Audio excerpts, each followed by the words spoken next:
What is going on, everybody? Welcome back to the greatest combat sports and culture show in the entire universe, the Fight Podcast. I'm your host, SERG VICENTE. And we are back. We are going to go ahead and preview UFC 305 at the RAC Center over in Perth, Australia, headlined by the middleweight champion, Dricus du Plessis, against the former champion, the two-time champion, the last stylebender, Israel Adesanya.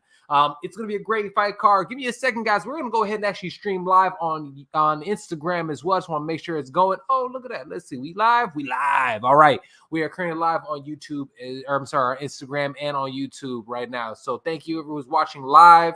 Like, share, and subscribe to this channel to see all the content we have. We have fantastic interviews. Not only do we have fantastic interviews, we talk about boxing, MMA, pro wrestling, and everything in between.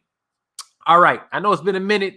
You guys saw the headline. We're going to go ahead and preview it. This is the preview show for UFC 305. We're going to try to do it in 10 minutes or less. Go ahead and start your stopwatch. Let's see what we got. All right. I'm going to go ahead and kick it off today with not the main event. We're going to go ahead and finish off with that. But we're going to start off with the curtain jerker of the evening. We're going to go ahead and start off with, honestly, I think one of the most exciting fights of the night. And it's going to be the first fight in the on the pay-per-view. And that is Li Jingliang versus Carlos Prates. All right. If you guys have not seen either of these guys fight, do me a favor. Go ahead and check them out. They're both fantastic to watch. Li Jingliang has been one of those guys that is one of those gunslingers, right? He's the cowboy type. Anyone, any place, anywhere. He's going to take him on. He's always going to go ahead and give him a really, really tough fight.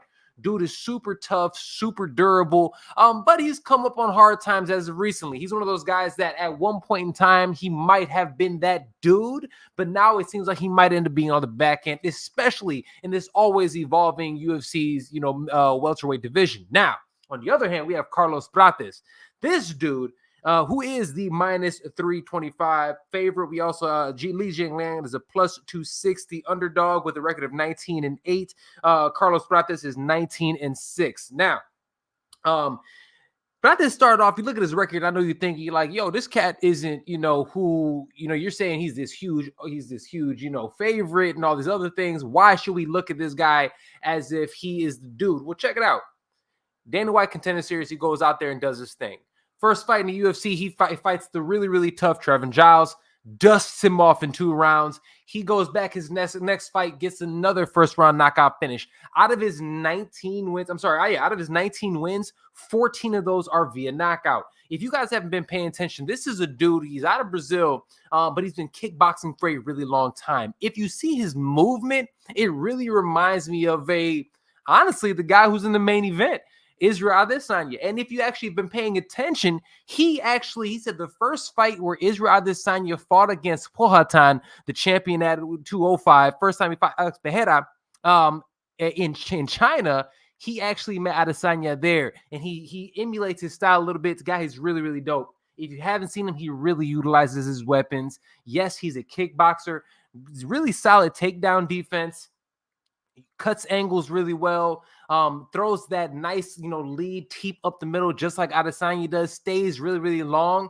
But dude is a savage, really, really, moves on the spot, really can break down his opponent quickly. The way that he finished his last opponent by throwing a straight left hand, really rocking his opponent, but then he controlled the wrist, grabbed the right wrist, threw the right hand, the left hand, hurt his opponent, and then threw a beautiful liver kick knee to the middle, got his guy out there. I'm telling you, this dude is a savage. I'm going for the favorite on this one, Prates, with the knockout of Li Jingliang. I like Li Jingliang. He's going to get dusted up. All right, the next fight on this card is one I think is going to be another fan favorite. Yo, this is in Perth, Australia. I always feel the UFC has always done a great job of bringing these wildly entertaining cards to Australia. Really, and they're doing it again this one. We have this one, Tai Tuivasa, number 10 ranked Tai Tuivasa against Jardinho Rozenstruik. Rozenstruik, another kickboxer, and Tai Tuivasa, for all practical purposes, is a striker in his own right. Here's the problem. Yes, he is the underdog. He is a plus 190 underdog to the minus 230 of Rozenstruik. Why is that? Well, check it out. My man, Tai Tuivasa, has been knocked out 4 times in a row. He has 4 losses in a row. Yes, he's fought some really, really steep competition, but The guys he's lost to are guys that are also big-time strikers. He's lost to, former champions or interim champions. Here, let me bring up his record just so the guys he's recently lost to. So he's recently lost to, let me pull this up for you guys. Look, he lost to Tybura. He's lost to Volkov. He's lost to Pavic. And then he's also lost to, Cyril Gane. All these guys are really, really dynamic strikers, really heavy-handed dudes.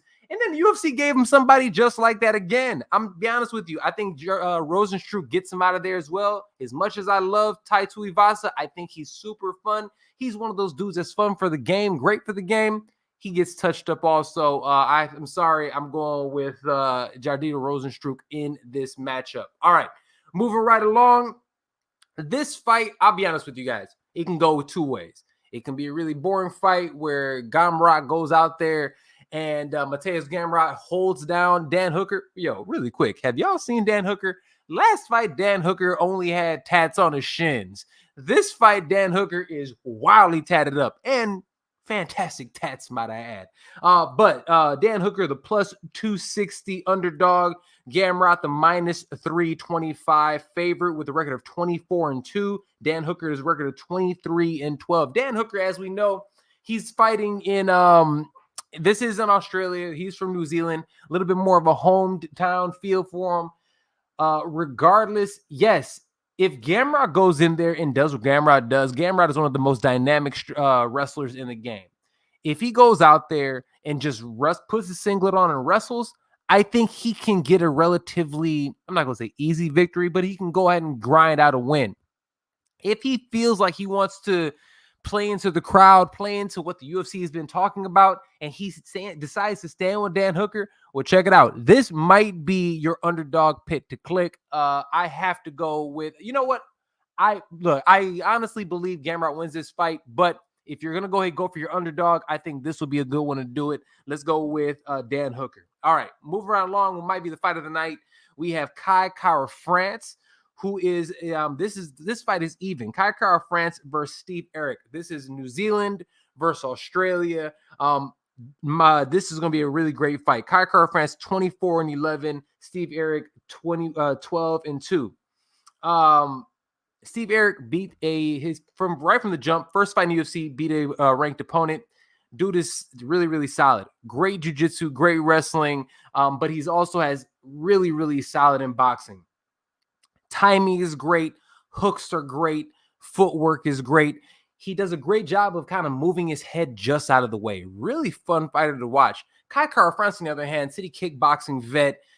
I love his style. So much feinting, big power in his hands, and has been one of the top guys at flyweight for a very long time. He's somebody that I think a lot of people have always thought it was going to be a champion, myself included. And I still believe he has the capabilities to being a champion.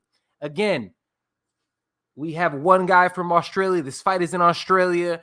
The other guy from New Zealand. Got a little rivalry there.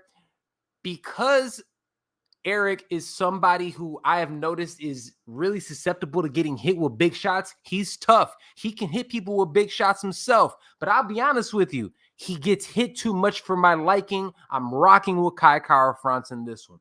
All right, and now before we get up out of here, let's talk about the main event. Dricus du Plessis versus the former champion Israel Adesanya. Du Plessis is actually the underdog in this one, plus 110 with a record of 21-2. Israel Adesanya, the former champion, attempting to be the first individual to not only be a one-time, not a two-time, but not trying to be a three-time champion of the UFC, minus 130 with a record of 24-3. He put on a lot of muscle in this fight. I'm curious to see how that moves. He also has the longest layoff in his career. He has a layoff of 11 months. We're talking about a guy that in 5 years fought 16 times in the UFC. A lot of people give him a lot of flack, but I'm telling you guys, somebody that can go out here and actually fight 16 times, he is an active, competitive fighter. Not to mention, he has over 100 professional wins in combat sports. That's between kickboxing, boxing, and MMA. He has over 100 wins. This is an interesting matchup. Dricus du Plessis is a guy that a lot of people originally said didn't have a gas tank, but he's proven that he does. He comes with a lot of pressure. shoots in a lot, and he's extremely awkward. He's a guy that when he first came out there, I couldn't stand watching him fight. It's ugly. He goes out there, it's a really ugly style. He's kind of clunky, but being the martial artist that he really has mastered that style. And the timing that he has does throw individuals off, and he's tough as nails, extremely durable, and he's been able to grind out a lot of people and finish people like the former champion Robert Whittaker and the former champion where he got the belt in Sean Strickland, who was another guy who was extremely difficult to hit. Adesanya is a guy, in my opinion, was just, again, 16 fights in 5 years, always at the top of the card with media and everything else that he had. I think it weighed on him. I think he didn't have enough time to evolve as a fighter. And I think the year off essentially has benefited him. He's put on a lot more muscle. A lot of these guys are big. Dricus du Plessis stacked.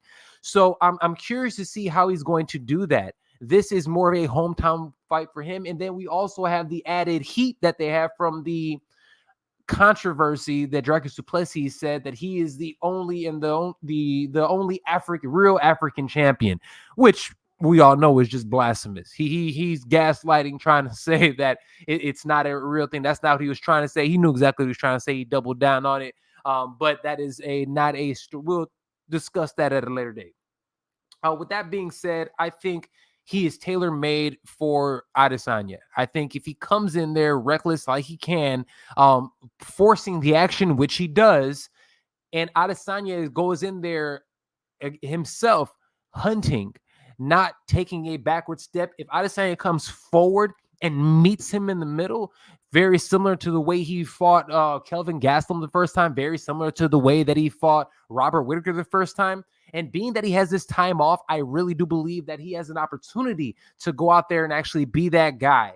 So with that being said, I am rocking with the former champion to get the 3-time champion, not 1, not 2, but 3-time champion Israel Adesanya. He'll get the belt back, the glory back, and it will add to his incredible legacy. But hey, with that being said, that is about all the time we have. I told you guys we're going to do this in about 10 minutes or less. Yes, it was 12 minutes, but before we get out here, please do me a favor, like, share, and subscribe to this and everything else that we have on our YouTube channel. Also do us a favor, check it out. We have merch. We have merch. Go and check out our merch, etsy.com/shop/fightpodshop. Check us out today. Like, share, subscribe. Love you guys. And I'll see you next time right here on the Fight Podcast. Peace out.